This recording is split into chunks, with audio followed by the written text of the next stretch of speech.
Coming up on the Razzball Fantasy Football Podcast, today we discuss the top 10 QB rankings. Actually, better yet, we're going all the way through the rankings, folks. We have 6 tiers to break down on today's show for one of our new writers, Ben Wasley. Before we get into all that, we want to make sure you follow us across the board at Razzball Fantasy on YouTube, IG, and TikTok. And of course, make sure you go to razzball.com and check out all the great articles. You'll see links to the description. My top 150 just dropped. See which quarterbacks made my top 150, and go check out the tiers that we're going to discuss on today's show and Ben Wasley's article he dropped earlier this week as well. But today's show specifically, we're going to talk QB rankings starting right now on the Razzball Fantasy YouTube channel.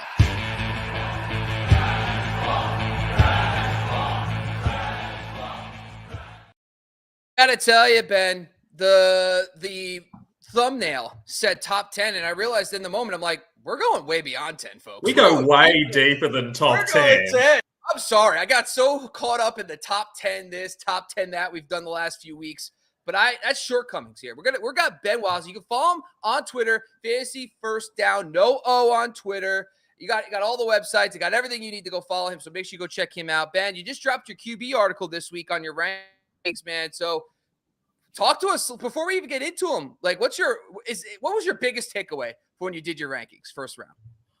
The biggest takeaway I noticed is there's a whole lot of QB2s that are really close to each other. It was really tough trying to separate everyone from 9 down to about 20 was really difficult just to try to work out exactly where they belong and trying to work out who I'd want if I'm in that situation where I've missed all the top guys and I need to fill my bench with somebody else. Who do I want to put in there? If I'm playing super flex, when do I want to take those guys? It's pretty difficult to make those decisions. So did my best to try to cater it to everybody, which is obviously tough because everyone's got different needs. But that whole range in there that I know we're going to talk about gets really interesting.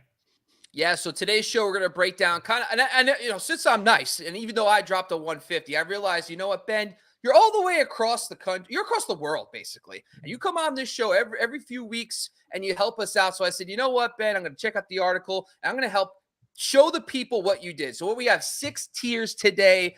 And the first tier, of course, is the elite options. And basically, no surprises here. You have your Patrick Mahomes, Josh Allen, and Jalen Hurts. And I did not bring this up pre-show, but I do want to ask you, it looks like you have Josh Allen a little higher than Patrick Mahomes. What's the thought process behind that?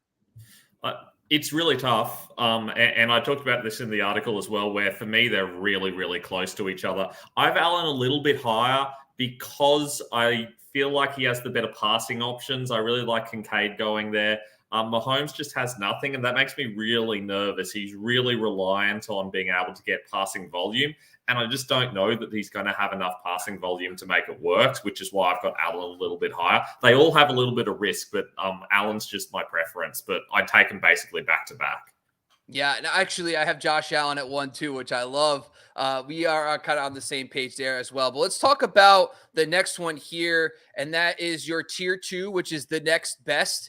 And I think right off the bat, a couple obvious ones. Joe Burrow, Justin Fields, Lamar Jackson, Trevor Lawrence, and Justin Herbert fill out this tier. Of these guys, is there one that stands out the most that potentially could be tier 1 by August?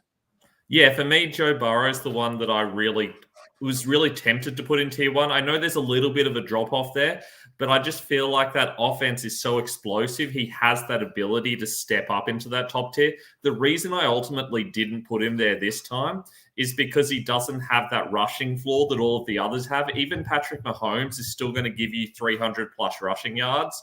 Burrow just doesn't do that.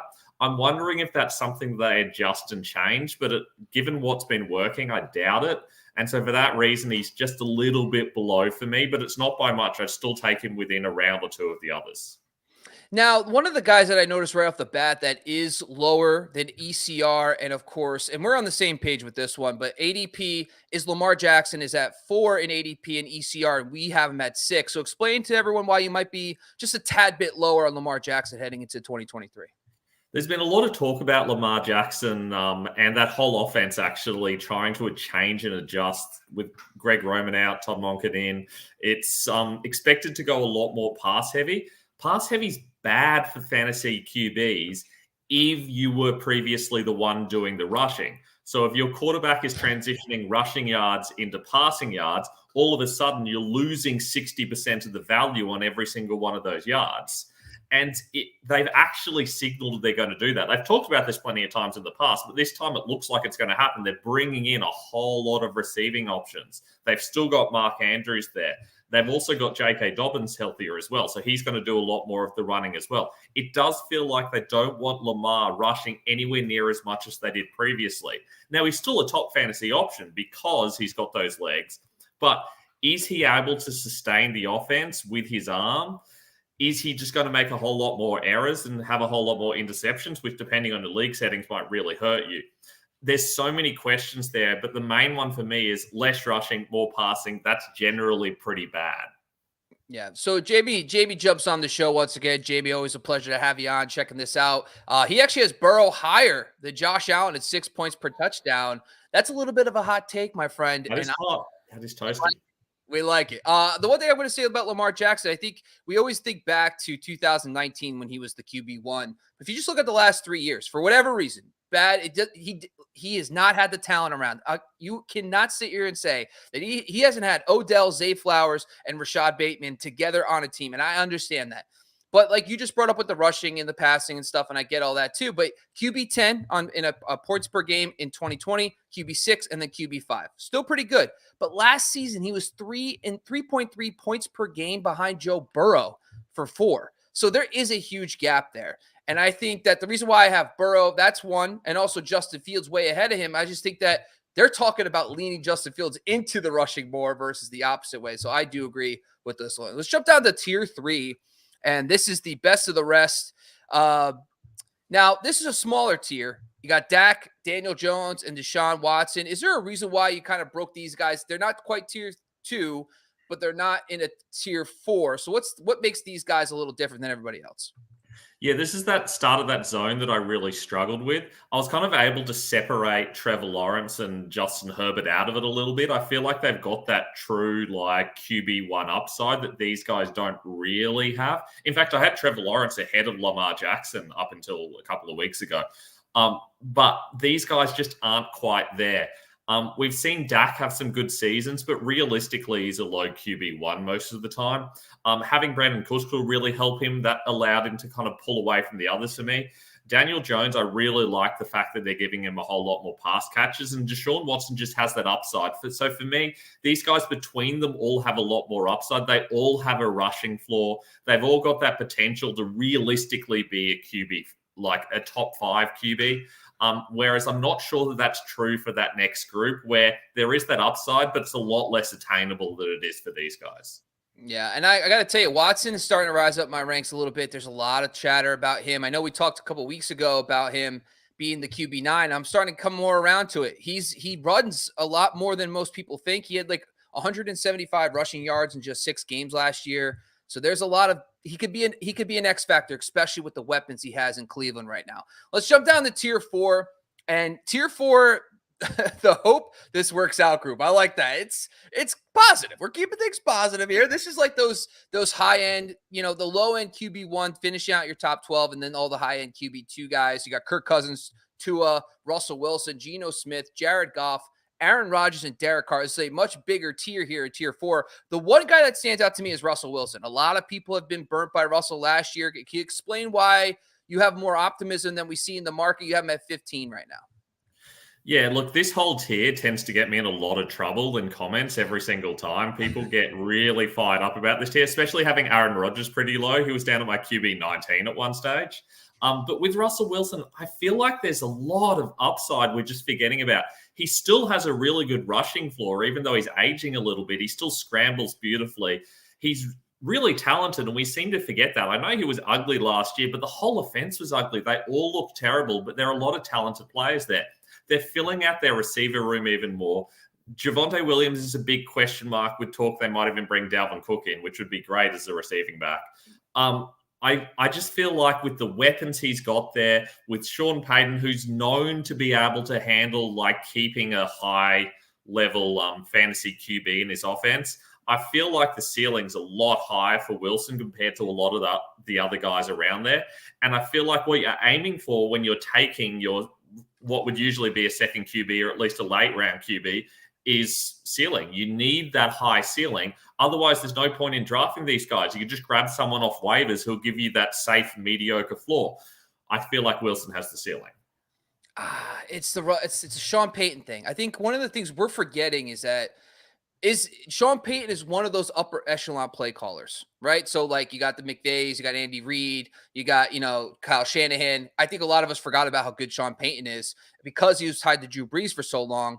But the other thing, so if you look at Russell Wilson down the stretch last year, he did start playing better at 100%. But the one thing you did touch on was his legs. He averaged, over the last 4 weeks of the season, he averaged 5.5 rushing yards per game over that stretch, which is very good. Nice baseline. He averaged 24 points over those last 4 games last season as well. So I know it's a little bit of a narrow sample size, but you got to remember last year, new coaching staff. He was also on a new team, learning all the new players. All the players were learning a new scheme. It was too much change. At least this year, he has a nice baseline with Judy and Sutton. He knows how they play. He's lost some weight. I love that narrative right there as well. I have him down a little bit further at 19, but I think I'm going to have to start bumping him up because I just think Peyton is one of those special play callers, and I think he's going to get the best out of him. Here's the thing I think. Remember Jared Goff in 2017 when he got McVay?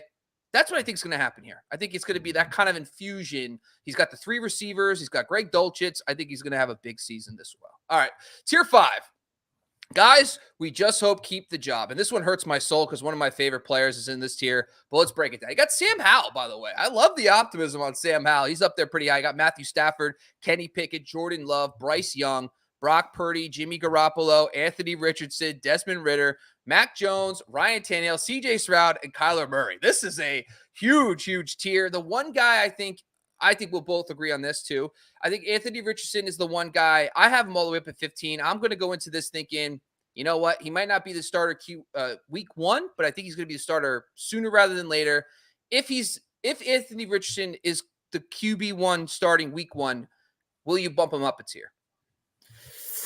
No, probably not. I think I'll probably bump him up in this tier. I'd say he probably jumps to the edge of the top 20, but he doesn't go any higher for me. The history on quarterbacks starting in week 1 is ugly. It's not as ugly as the history of guys not starting week 1, but rookie quarterbacks starting week 1, in the last 10 years, there have been 20 of them. Would you like to guess how many of them have finished in the top 12? 2, and you are spot on. Someone's read my article. All right. Kyler Murray finishes the QB7. Dak Prescott wasn't even a first-round QB. He finishes the QB6. No one else in the top 12. In fact, there's only 2 others in the top 20, and they were Jameis Winston and Mac Jones. Mac Jones, bizarrely. The other 14 all couldn't even break into the top 20. It's really ugly. It's not easy being a rookie QB. And it's not like Anthony Richardson comes in with a whole lot of college experience. He's played 13 games at college. He's really raw. And you're going to get a lot of reports saying, oh, doesn't he look impressive? Oh, how amazing is he? But once they start getting pads on and there's opposition teams against him, he's going to look really ugly. Most rookies do. The same thing's going to happen for CJ Stroud. It's not like I'm being specially aggressive towards Anthony Richardson. It's hard to be a rookie QB. Bryce Young's going to find it hard, and he's played a lot of college ball. This is a difficult situation to go in. It gets even uglier if he doesn't start week 1. I know Justin Herbert was the QB2 when he started week 2. That was a little bit weird. Nobody else has been even close. No one else inside the top 16 if they don't start week 2. Lamar Jackson's probably the closest comparison we have. Lamar Jackson, after week 11 when he started, was the QB8.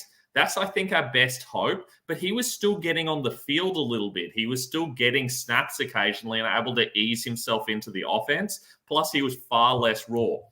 It's not pretty, basically. You're talking about, of all the rookie QBs that have played in the last 10 years, 2 in the top 10 is a really low number.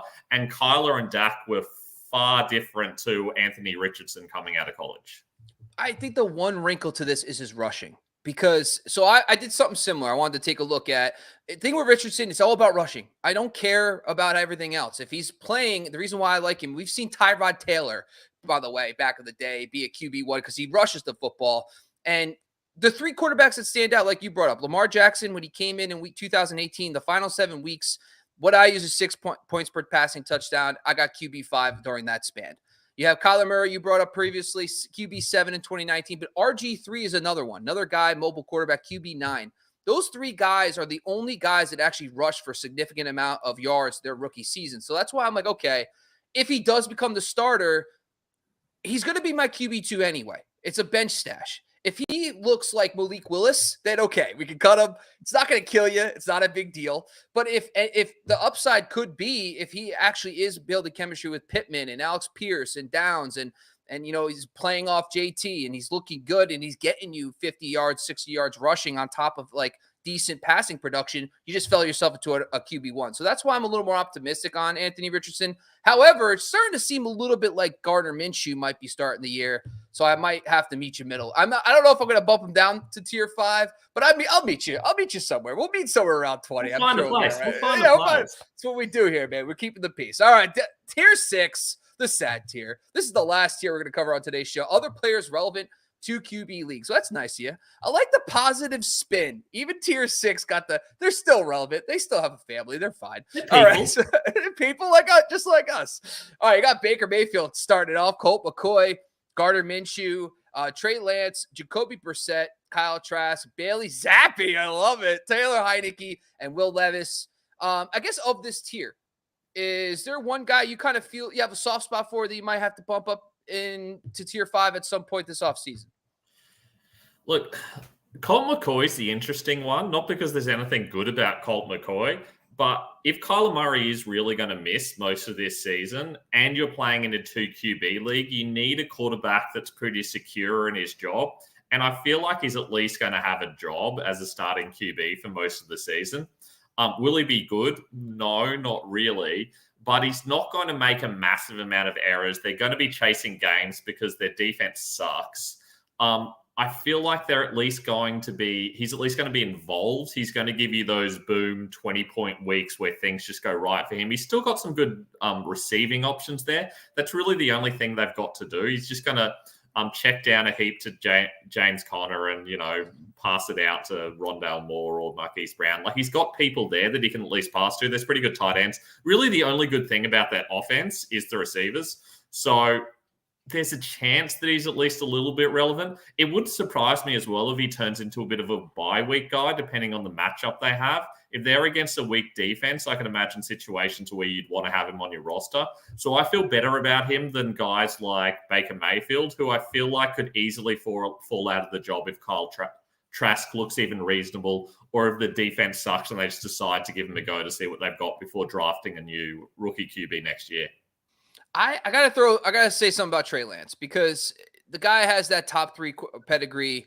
I understand that he lost his job, but at the same time, we have to remember the things that we loved about him last offseason. Like, if he beats out Sam Darnold, which I'm not saying is a huge deal, but if he beats out Sam Darnold week 1, there's a very, very small chance that if he looks very good the first week, 2-3 weeks before Brock Purdy's back, he just earned the starting job again for a Kyle Shanahan offense with Debo, Ayuk, Kittle, CMC. I mean, you don't get much better than that from a skill position group behind and a top 5 play caller in the NFL. So just watch that. If he starts really taking a hold of that job, beating out Sam Darnold, you might just want to stash him last round pick to see what happens just in case. All right, folks, that's all we got for today. That was our QB tiers. The first edition of this, we're going to be doing this for the next few weeks. We're going to go by each position, talking about your tiers, talking about our rankings, how they compare to ECR and ADP. Before we close out the show, why don't you tell the people what you got upcoming at Razzball or wherever you're going to be dropping articles? Yeah, look, we've got a heap of stuff coming up. Just dropped the running back and wide receiver rankings. Oh, sorry, I've written them at least. And we will be, I'll be updating those, especially with the Dalvin Cook news. I might have to fit a couple of things around with that. I'm sure we'll be talking about that. Hopefully we'll have some more news about where he actually ends up there. So heaps of stuff going on there, and I'll be updating my rankings regularly. I'm sticking them on Instagram, where you can find us at the Fantasy First Down. And of course, go to ffdfantasyfootball.com for all my rankings and everything else. For the show, where are you taking Madison right now? It's really tough. I'm not fully convinced that they're not going to bring someone else in. I think it's possible, the kind of thing that they do. I just think that they wouldn't have done it earlier because they didn't want to signal they're definitely getting rid of Cook. Yeah. So it wouldn't surprise me if Madison's not like a true workhorse running back one for them. If it turns out he is, then I'm taking him inside like the top 20. If he's not, then he's more like a, high QB3 for me. Yeah, I got him at the 3-4 turn right now, RB15. So we'll see how that goes in PPR. But that's all we got today, folks. Once again, it's the Razzball Fantasy Football Podcast on the Razzball Fantasy YouTube channel. Make sure you subscribe, leave a comment. Let us know which tiers did you like, who would you bump up and down, and leave a comment on who you think should be higher or lower. But also make sure you jump over to Razzball.com and check out all the great articles you need to win your fantasy league. Once again, I'm your host, Bobby LaMarco. I want to thank my co-host today, Ben Wasley. We are out of here, folks.